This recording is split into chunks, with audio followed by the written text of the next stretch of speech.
Hello, everyone, and my name's Richard Moore, and welcome to episode 5 of the Business Lincolnshire live show.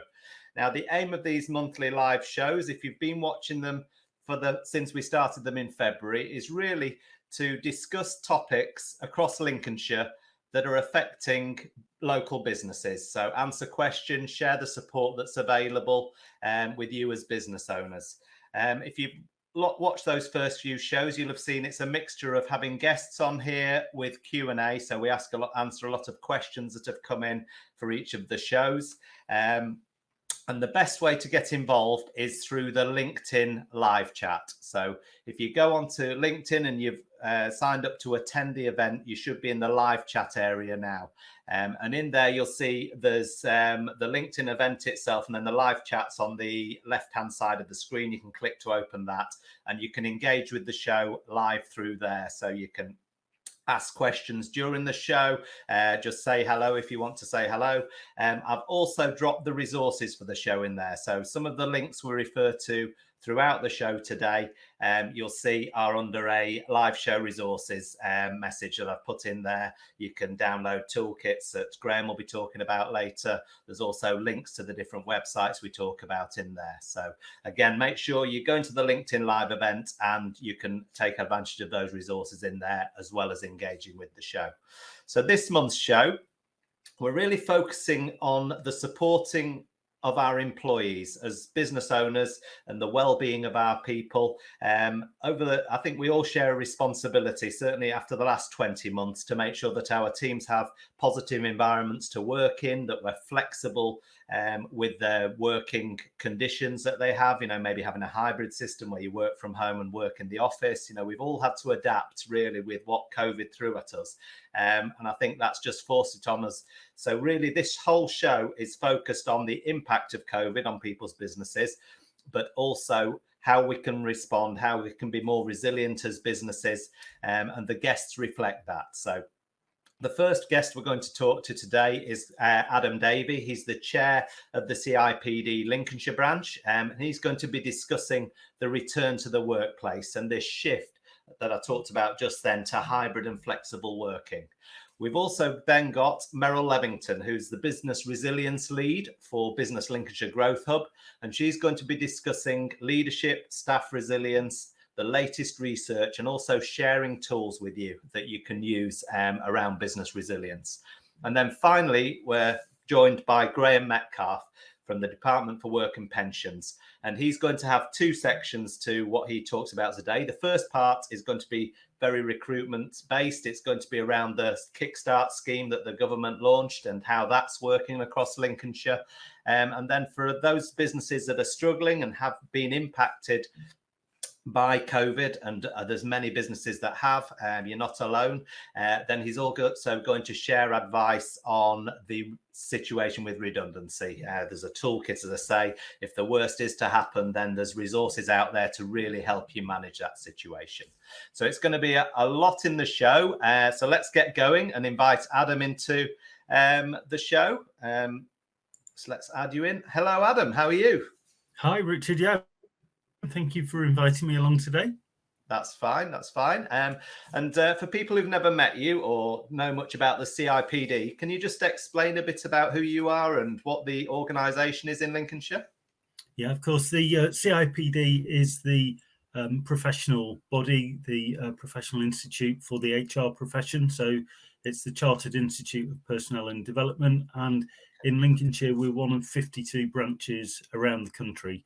So my role as chair of the Lincolnshire branch, along with a committee of other volunteer officers and committee members, we help to run the CIPD branch locally for members in Lincolnshire.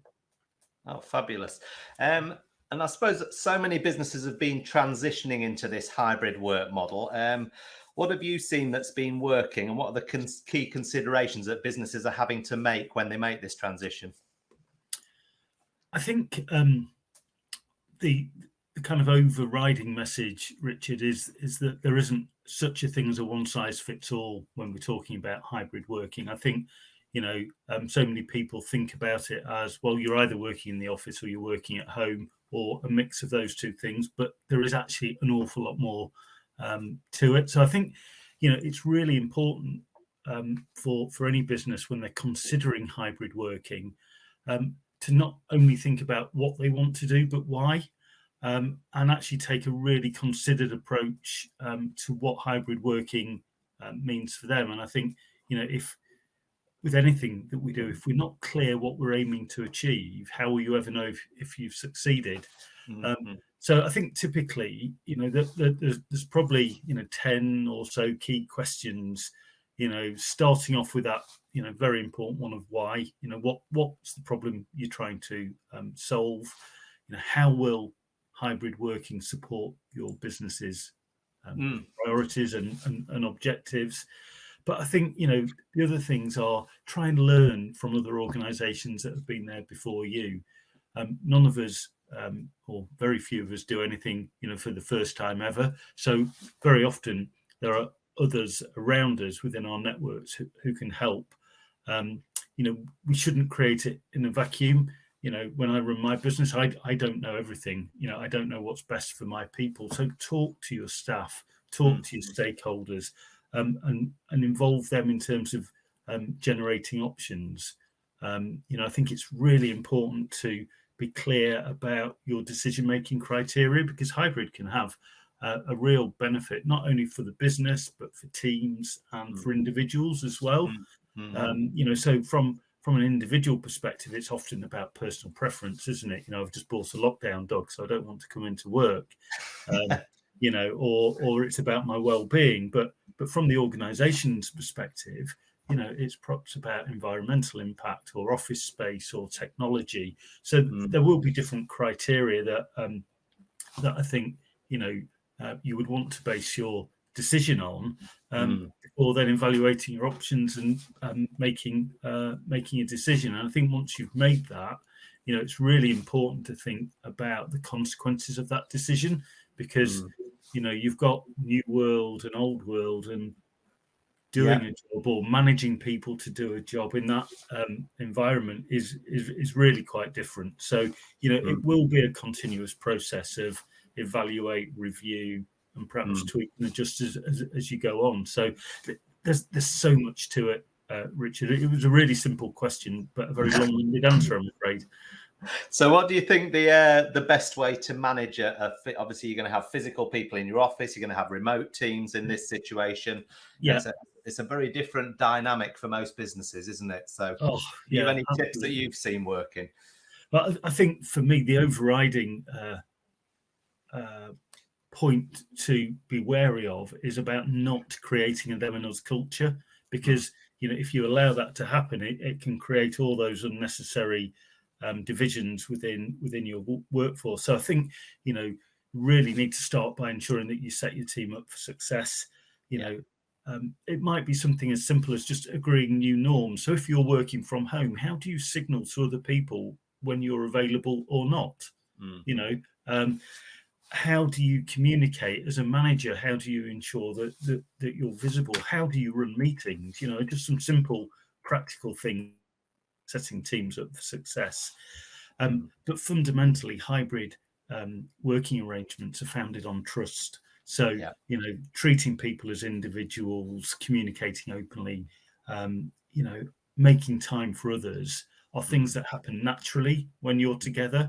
You have to be a bit more structured and a bit more thoughtful about it when you've got people working in different places. So, I think having clear time for people, treating them as individuals. There'll be some key things that you need to talk to them about in relation to their work. What's going well, what's not going so well. Have you got everything you need to do your job? But don't forget that they're an individual as well. There's a real temptation on virtual platforms, isn't there, to be very kind of functional and you just get online and you go straight to the business. But actually, if you were making a cup of coffee, next to somebody in the kitchen at work, it would be more of a natural conversation, wouldn't it? How the kids, what did you do at the weekend? All of those sorts of things. And they remain really important because we're humans and we thrive on collaboration and connectivity, don't we? And I think those social connections, maintaining those, are really important for high performing teams. And I think the final tip, Richard, is be fair. Whatever you do, be consistent, be inclusive for people. Whether you're in the workplace or at home, you shouldn't feel excluded. So watch out for those silos, and just be aware of any unconscious bias that you might naturally favour the person that's sitting in the office with you without thinking about the other people who are located elsewhere. So I think there would be some tips. Yeah, I know every business is different, isn't it? But that communication that you talked about there, that high performance culture, how you marry the two up, because there's definitely going to be situations where that serendipitous of just talking something through is going to be very positive, but then maybe someone who is working remotely isn't getting that. Maybe there's always going to be that situation. So how would you address that, do you think? Well, I think being thoughtful and structured is the way to do it, and you actually have to make time for people. So scheduling regular one-to-ones with people who aren't in the office is a way of maintaining that dialogue and keeping that flow of communication open. And that can be a two-faceted conversation. It can be about maintaining the social interaction and a bit of personal conversation, but it can also be focused around more of a traditional one-to-one, if you like, and that will help to keep people focused and keep them productive and know what's expected of them.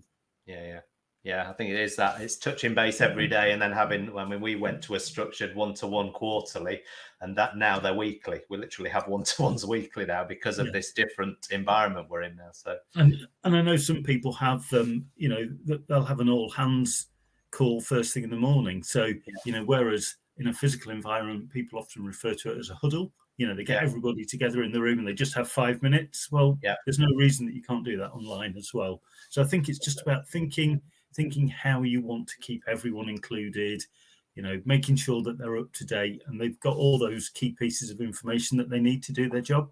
Yeah.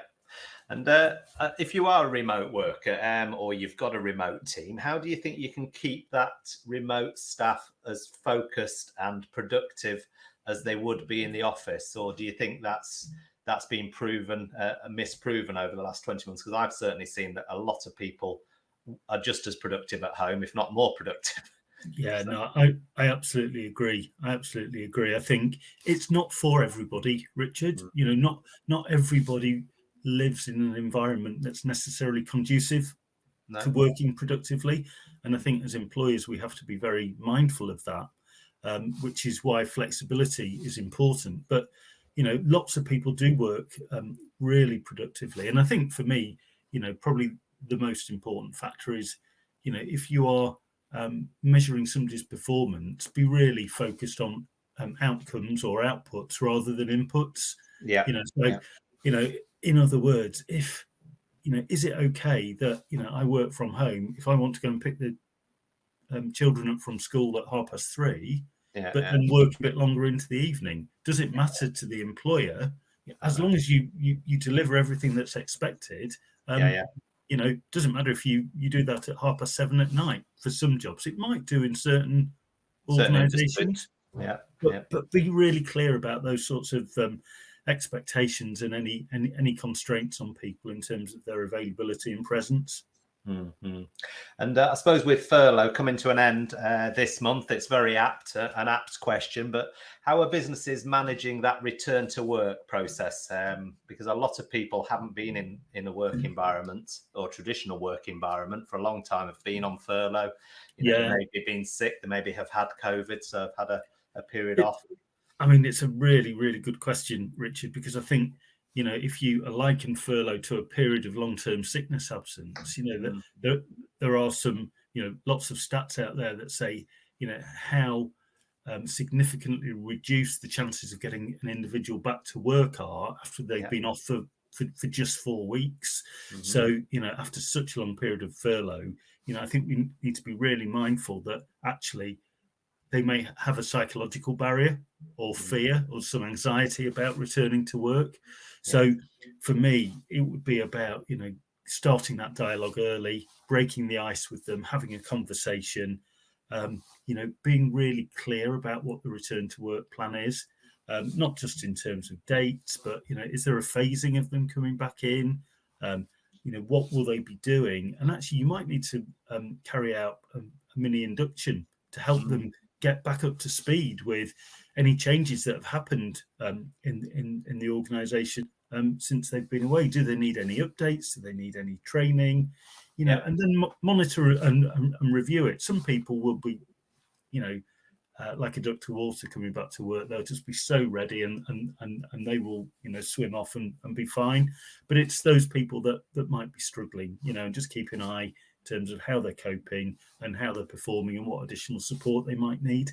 And I suppose the support is mental health and well-being as well in the workplace, is it? That's those steps that we can all take now to address that as well.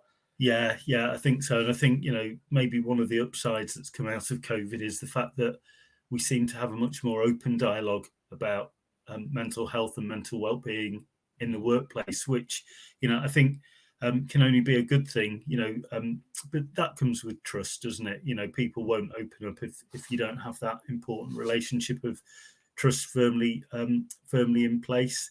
I think it's important to,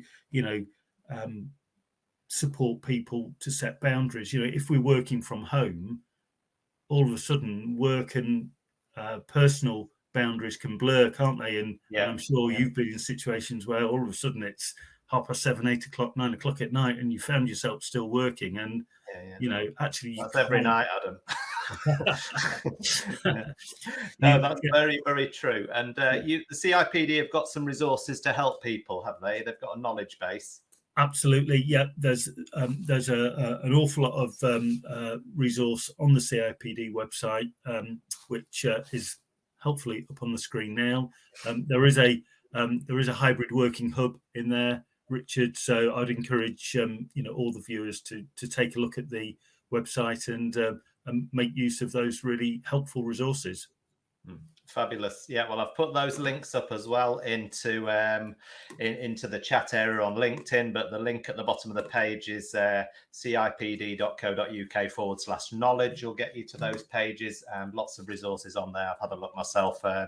So thank you very much for that. Anything else you want to add just before you head off, Adam, just about what we've all been through and how businesses can address this?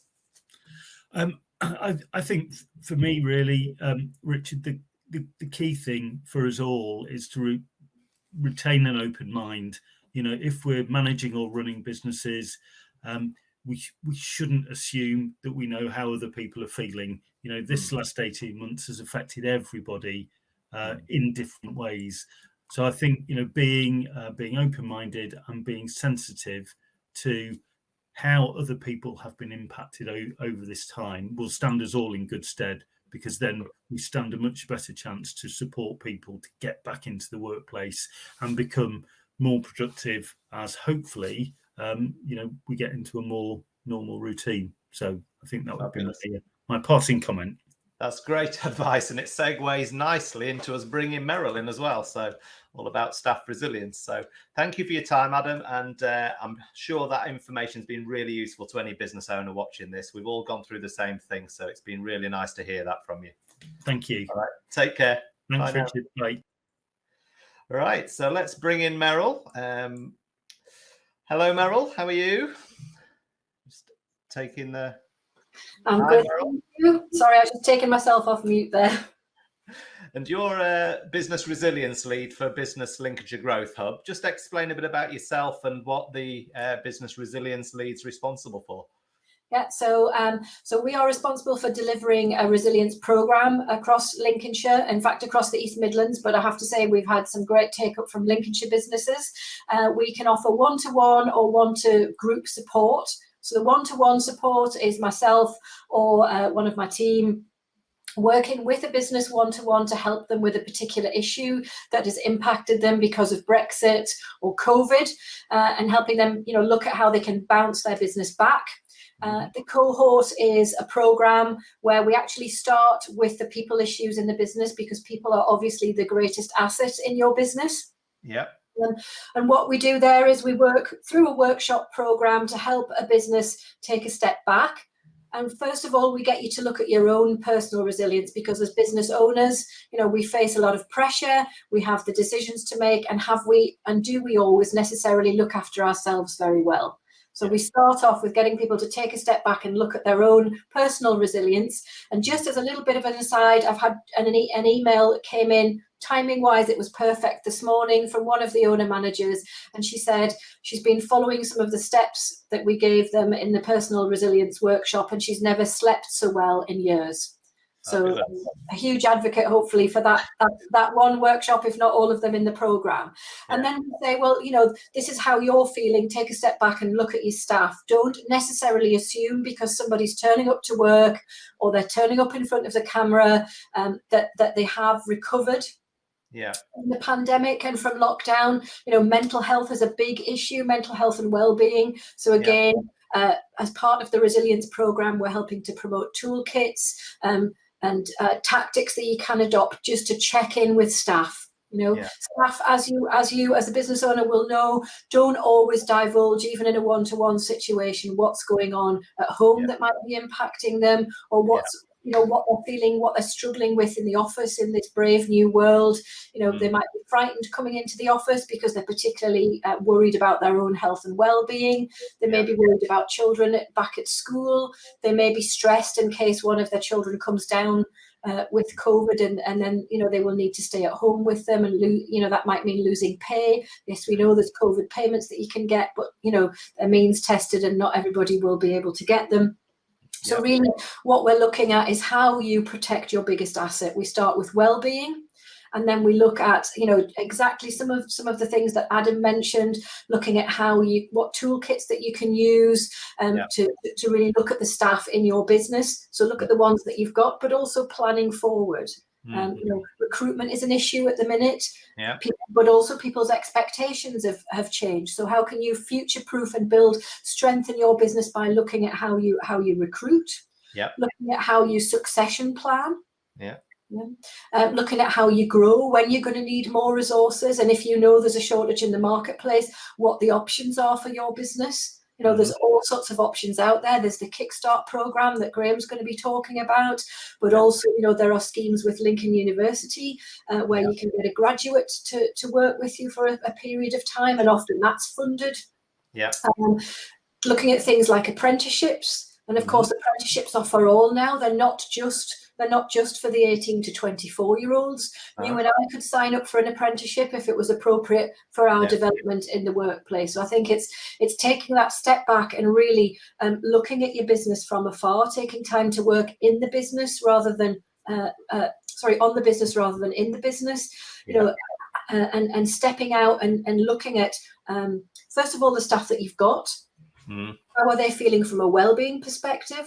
What training and development might they need in the working at home, but then they may not feel comfortable working in the office, and so all sorts of tools and techniques around that. And then we look at actually their skills in terms of the new ways of working. Have you equipped them with the right software? If they're working at home, have they got all the resources they need? Back issues with having the wrong chair, at the wrong height, the wrong table. The onus is on the employer there to make sure that they're protected in the workplace, and if they're working at home, that they've got the right kit. And desk assessments, I think, will become virtual desk assessments. I've seen a business setting up doing that in recent weeks. To help employers make sure that they're looking after the health and well-being of the staff. Then it's the training and development, and then it's back to the business itself. What you're going to need in the future.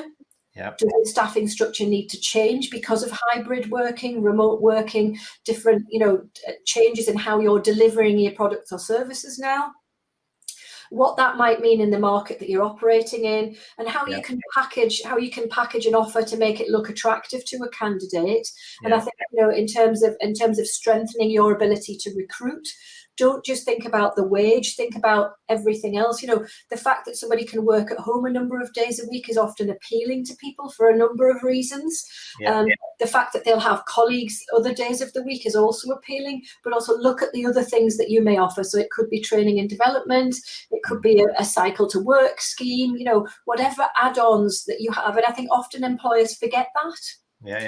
Forget the other bits of the package that people value, you know. So again, speak to your existing staff. What is it that they value about working for you that might be a selling point for another new member of staff, a new recruit in what is quite a tough recruitment market at the moment? Yeah, absolutely.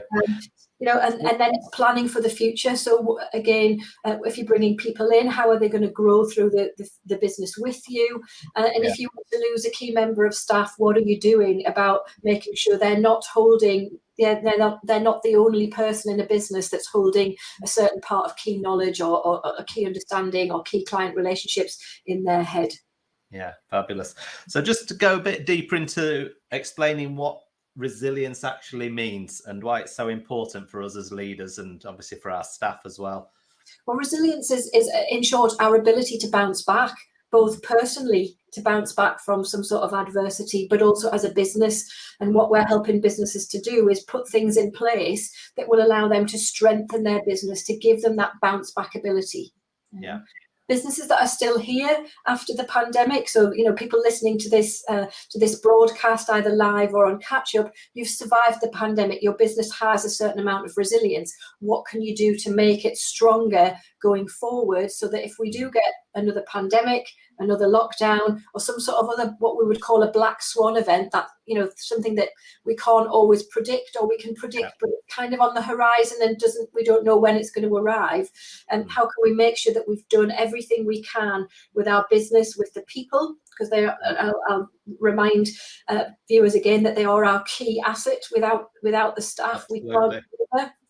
To make sure that our people, but also our products and our services are fit for purpose and future proof, but also that our systems and processes are.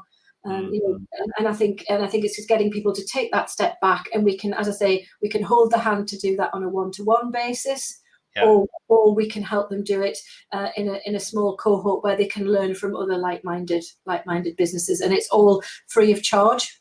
You know, even better, great value for a business, other than obviously the time to attend. So to come back to the question, it's about giving you the strength and security in the business to be able to respond rather than having and prepare a response rather than having to have a knee-jerk reaction to any sort of event. Okay, and so we've survived COVID. That's a tick in the box for yes, we're resilient. What are some other things that you would look for to see if a business is highly resilient or needs help? You know, they're quite low on resilience at the moment. Are the other things to look at? Yeah, I'd be looking at the finances in the business. How resilient is that? You know, are they managing the finances well and keeping on top of things? And the reason why that's important is we're seeing now banks, supply chains, insurance companies asking businesses to show that they do have that strength and that resilience to bounce back if there is something adverse on the horizon. You know, people have seen their supply chains damaged by businesses that weren't resilient, so they're very you know, I'm seeing the larger organizations becoming more choosy about ensuring that their supply chain is strong and looking for strength and resilience in that supply chain. But also, if you're trying to grow your business now, many of the major funders, not just the banks on the high street, you know, but the sort of funding that you would get through the East Midlands Engine or through a private investor, they're wanting to see that you have systems and structures and finance in place to make sure that you've got that stickability, that your business can survive whatever adversity might be on the horizon, but also that you've got systems and processes to allow you again to respond to opportunities. So the positive side of resilience is that you've got the good credit rating, that you spot that $1 million opportunity on the horizon, you can cash flow that. You can get the borrowing, or you can dip into reserves or a mixture of both, but that you've got the wherewithal to take that to take those opportunities, because there are plenty of opportunities out there at the moment, plenty of gaps in the market. So that's the other thing about resilience, is looking at future-proofing your business and keeping on top of your markets and your customers, so that you can prepare a response rather than having to react. Okay, fabulous advice. So that's on the business level. Now let's look at individuals. So what can we as managers or business owners do to support individuals' resilience? What have you seen working on that level? Well, some of the mindfulness techniques are really good. As I was saying, one of our participants sleeping far better, because we've been encouraging them to do just a little breathing exercise, 5 minutes a day of deep breathing combined with positive thinking. Now, it might sound quite cuckoo, but it's actually scientifically proven, and has been scientifically proven for many years. It's a technique that they use in emergency medicine to help medics cope with the stress of working, particularly in an emergency room or an accident emergency setting. I think also encouraging staff to take exercise and walk daily, so walking meetings, and to get you away from the screen. Have a meeting where you've got an audio call, and either you're walking physically together, or you're walking, with the phone and talking over audio, because sunlight helps build our resilience, makes us feel better. Being in nature makes us feel better. Yeah. So looking after the health and well-being, and I would say talk to your local county sports partnership. There is sometimes funding available for certain types of business to support bringing exercise into the workplace, and they will certainly help you structure and do a survey with staff to find out what might help, get staff more active, and what they could do collectively. You could set that as a challenge. A step walking challenge to raise money for a local charity, say for sake of argument, or a challenge between teams to win some sort of prize. I would also recommend team building activities, particularly if people have been apart for a while, rebuild those relationships and strengthen those relationships internally. Yeah. And then I think it's looking at some of the outside help that you can refer people to, if they really are, the help that they need is more than you feel that you can offer in the workplace. And I would say, don't be afraid to have those conversations with staff, and to signpost them on to some of the resources that the GP can offer through the sports partnerships, but also tools and techniques. And one website that I would particularly recommend is the propelhub.org. Okay. And that's there's a whole section on there of well-being webinars, tools, and kits that you can download. And it actually one of the webinars there is called The Case for Wellbeing, and it's all about how you can really build resilience in your business by looking after the well-being of your staff. Fabulous. And then there's the website as well, your website, Business Resilience website. I've had the link at the bottom there, business-resilience.uk, not .co.uk, but .uk. Just explain what sort of tools people can find on there, if you can. So that gives an overview of the programs that are available. As you'll see, there's things around empowering international trade, there's business resilience, and there's COVID recovery. Of the toolkits, I'm not sure, I will just as a caveat, I'm not sure they've been loaded up yet, because this website is still in development, but the toolkits that will be on there will be a toolkit, an assessment basically of where the strengths and the weaknesses are in your business. So you can create a snapshot really to see whether it's people you need to work on, whether it's your financial systems, whether it's your marketing and your customer knowledge, or whether it's the future-proofing the business, or even the environment, because obviously net zero and achieving those carbon reduction targets is going to become more and more important as we move into the future for business resilience as well. Fabulous. Well, that's been really useful. I'm sure everybody's taken a lot away from that, Meryl. Have you got any final tips on resilience for business owners who are watching the show? I think the important thing is to take a step back, ensure that you're resilient in yourself, and that you're giving yourself time, to get over the stresses and strains that naturally come with running a business. And then you look after your staff as well. And my final tip would obviously be to join us on the programs, or sign up for some one-to-one support if you feel we can help. And you can do that through the website. You can just register online there, or you can call in, or get your business advisor to refer you to us. Fabulous advice. Thank you very much, Meryl. Right, let's move on to Graham next then. Hi, Graham, how are you? Hi there, Richard. Fine, thanks. How are you? Good, good. Graham's from the Department for Work and Pensions. We're going to talk about two areas today. I think the first thing we're going to do is watch a video on the Kickstarter scheme. And then you're going to talk a bit about how Kickstarter's worked in Lincolnshire. Is that right? Yes, that's right. Yeah. Fabulous. Let's just get the video on, and then we'll have a chat with you then about the how it's been working in Lincolnshire.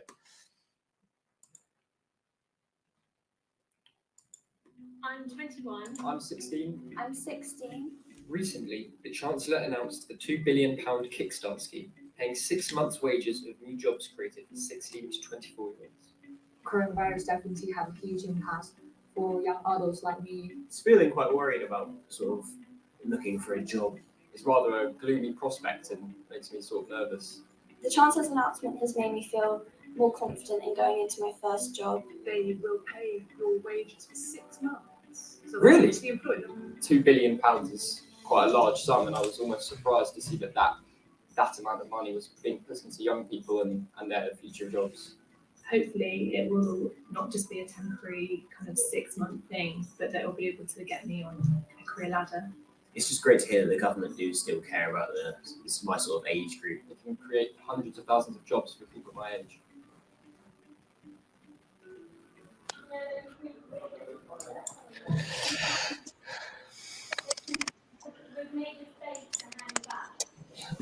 Right, Graham. So we've just seen the obviously the video for the Kickstarter scheme. It's something you've been involved with.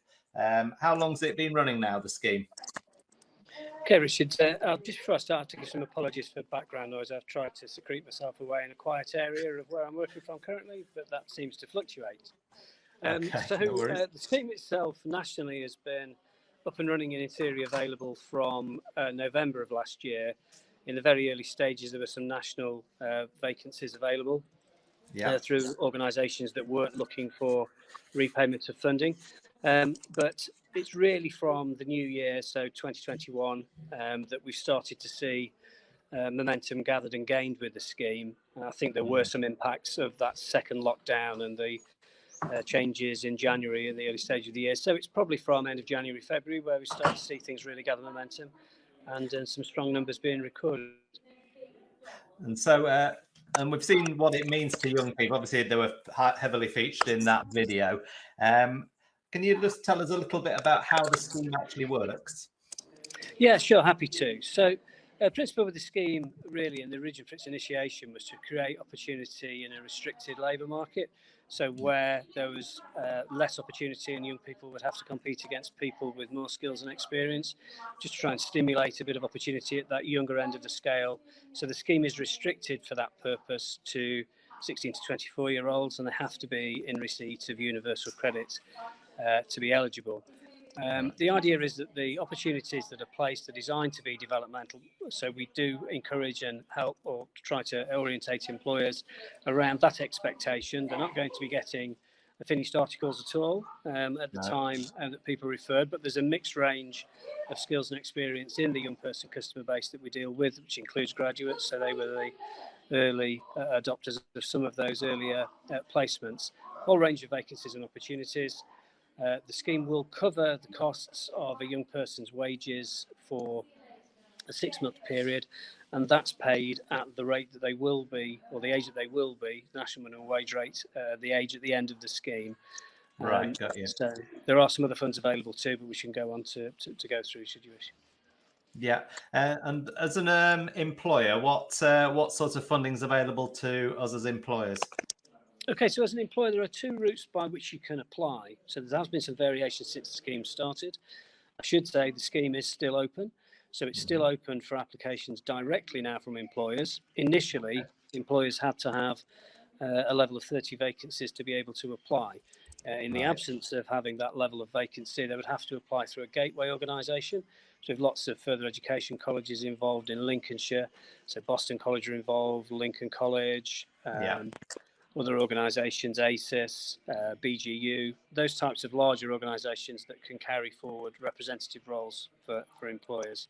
Right. The scheme has now flexed, so employers can apply direct, and should they do that, then they would receive, upon confirmation of a start, service level agreement is a refund within 11 days of, not a refund, sorry, a payment within the first 11 days of £1,500, which is designed to assist with setup and startup costs.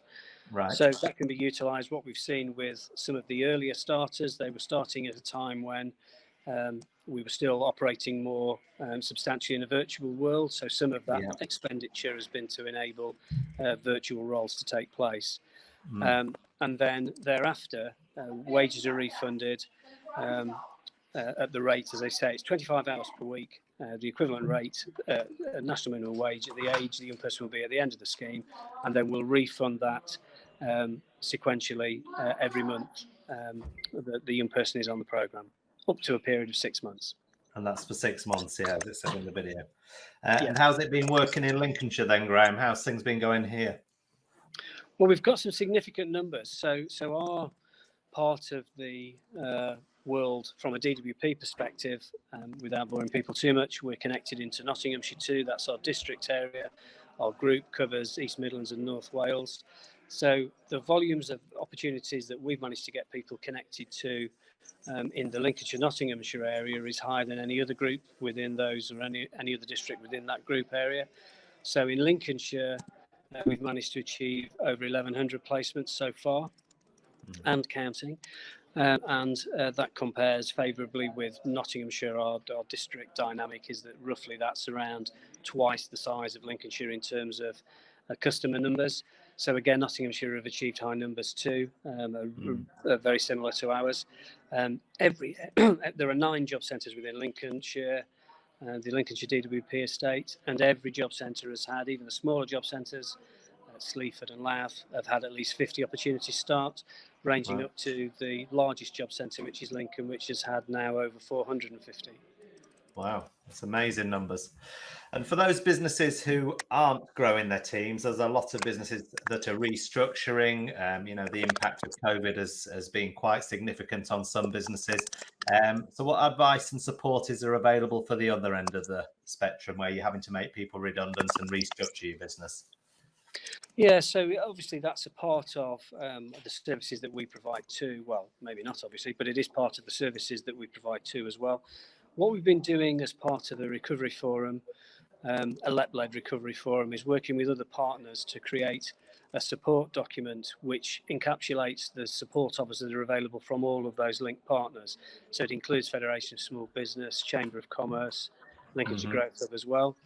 And that's where the redundancy support document has been pulled together. So within the redundancy support document, there's details there of the support that we can provide directly from DWP, but then we're not the only organisation that can provide support. We usually are notified through the insolvency process of any likelihood of redundancies that will involve 20 or more employees. Right. And when that arises, the notification that we get enables us to contact the employer and look at a range of support services we can offer to both them and their employees around next steps, transferable skills. We work with other linked agencies that can come in and do a transferable skills analysis. So National Career Service do that. They'll feature heavily in our response to redundancy service to make sure that we get the most support we can to both employers and employees. Fabulous. So what are the key areas of the response from the redundancy service then for this? Well, from an employee's perspective, we're very keen to make sure that they get accurate and up-to-date information around the welfare system now. Universal credit has rolled out in the fairly recent past. It could be that people have had no involvement or no connection to us previously whilst that system has not been in place. So it's important that they get the right information there.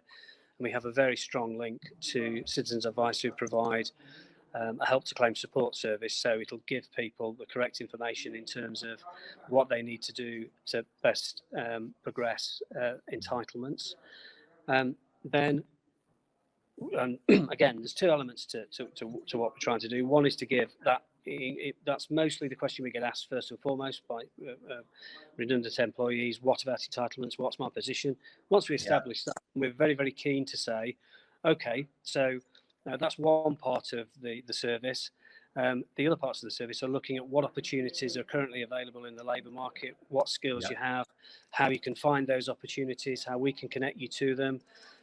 Short intervention courses that can perhaps provide you with some additional certification to strengthen your appeal in a different sector.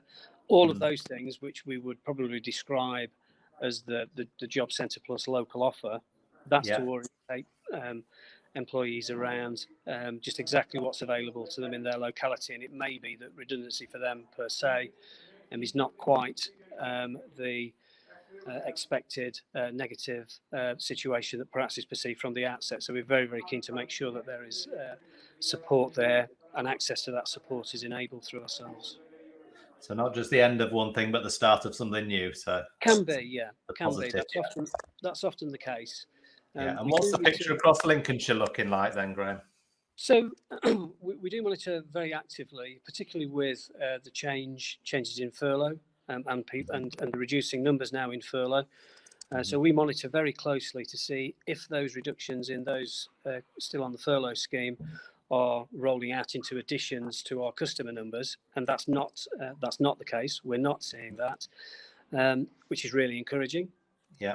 We also monitor the level of activity received through the insolvency process, which will give us notifications of any redundancies coming up that are of 20 plus or more.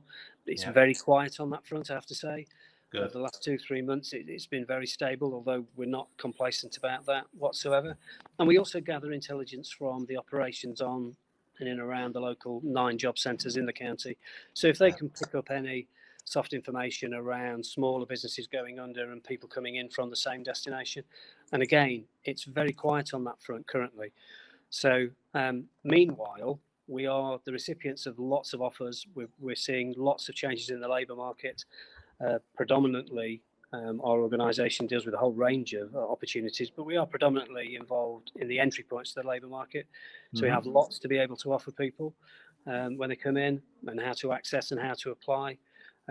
From an employer's perspective, we would always say, would definitely not give the impression that 100% of available jobs come through our hands. They absolutely don't. But we want to link in would-be employees to all of those other avenues that do. So we would always encourage employers, even if they've not used us for recruitment before, to share the information with us. We can still get that out to the customer base. It's not conditional on employers registering on the Find a Job system, which is listed in the support document of how to do that, how to get your vacancies on there. It's not conditional on you being on that system. It's more helpful to us if you are, but it's not a pre-requirement. If we've got information around the vacancies that are available, we're very, very happy to share that with our customer base and try and connect them into that opportunity. Fabulous. Well, some great information there, Graham. And again, in the LinkedIn chat, we've put the toolkit that you can download with all of the links to the resources that Graham's been talking about there. Is there anything else you want to add from the DWP side to really just anything you want to say to businesses that are watching this show? Yeah, I would say certainly in terms of early changes, I'll say post-COVID, but as we progressed throughout COVID, our service has been available throughout the whole period. So we are open 6 days a week on occasions now, on Saturdays as well. We are there and accessible. We are there to support. And we're trying to get back to more and more face-to-face activity, which gives stronger engagement and stronger links into opportunity. So we're here there. We want to be as prominent as we can be. We want to be as supportive as we can be. So please come our way. Let us help and let us get people connected into opportunity. Fabulous. That's great advice. And thanks for your time, Graham. Thank you very much. Yeah, Richard, thank you. All right. Take care. Right. So that's the end of today's show. I hope you've all found that show very useful. The next show we have coming up is on the Tuesday, the 19th of October, 2021. So that's next month, the 19th of October. That's going to again be on 12 noon on that Tuesday. And that's going to be all about exporting. So we look forward to seeing you on that show. Thank you for your questions. Thank you for engaging with the show. And we'll see you in October. Take care then. Bye.